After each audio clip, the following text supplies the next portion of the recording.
we are definitely developing a great flavor crust. And a little bit of pepper. Look how gorgeous that is. I wish you could smell it. The garlic is really coming through because of the searing. Hi, I'm Forrest, and I'm the chef for High Plains Bison, where we believe in the values of the West. Respect for the land, follow your own path. Keep life simple, and people deserve nothing but the best. We use these values every day in the products that we sell, which are the highest quality and have the most amazing flavor.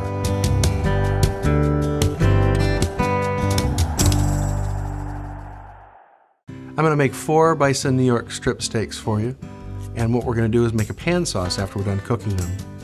The first thing we're going to do is we're going to cut through the fat of the steak into the meat. I learned this from my father when I was a young guy, and we used to go to the butcher shop. And I always used to ask my dad, why do you cut the fat? And he said, well, it keeps the steaks from folding up or cupping once you put them on a grill. And then after we cut through the fat in about 1-inch segments all along the back of the New York strip, we're going to put a little bit of vegetable oil on the outside, on both sides. And then we're going to lightly sprinkle them with sea salt. And then I use a combination of 3 peppercorns, black telecherries, pink and green. And we're going to put that on both sides. And we're going to cook this in a cast iron skillet. I think cast iron is important when you're pan frying a steak because the cast iron will absorb the heat. And when you put the steak into the pan won't lose its heat. Hear that wonderful sound? In fact, you can probably even see the smoke coming off the skillet.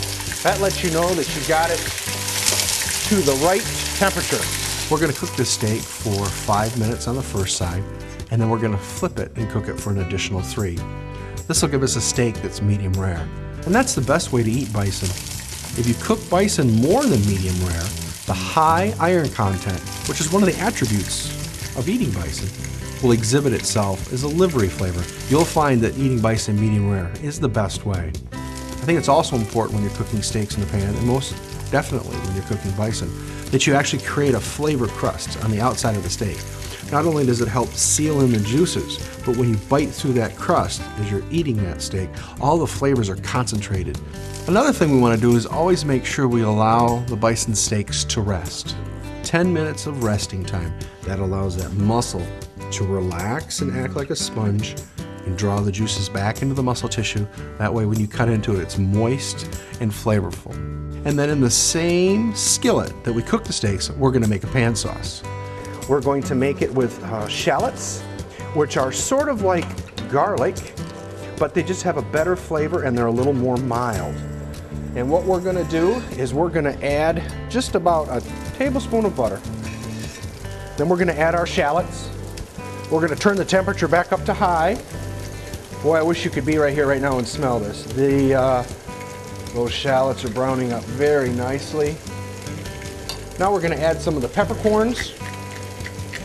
You know what? We're doing this now because you need the heat.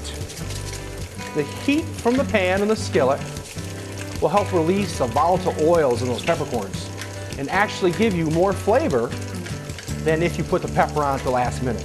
We're going to give that pan a little shake.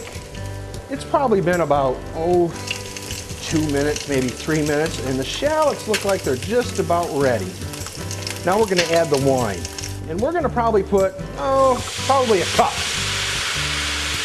Now you're going to say, for 4 steaks, a whole cup of wine, that's a lot of sauce. Well, it's a lot of wine, but what we're going to do is we're going to let that reduce. And you can see it's bubbling up. The aroma and the smells, they're all mixing together. When I went to school, they called it a marriage. The marriaging of the flavor of the Spanish red wine and the fresh churned butter from Vermont. This is going to be a great pan sauce to go with the steaks. So just let that boil.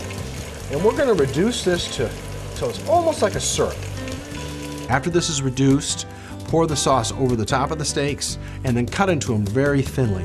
Oh, look how gorgeous that is. Look at that nice rosy red interior. I had a chef when I was a young man.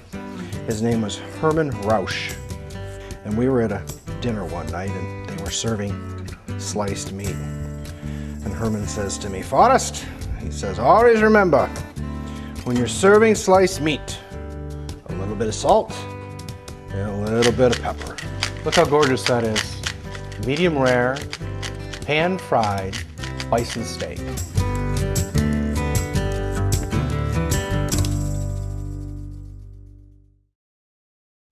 I hope you enjoyed the program and found it helpful. At High Plains Bison, we're always striving to help you eat better. Thank you for being a High Plains Bison customer.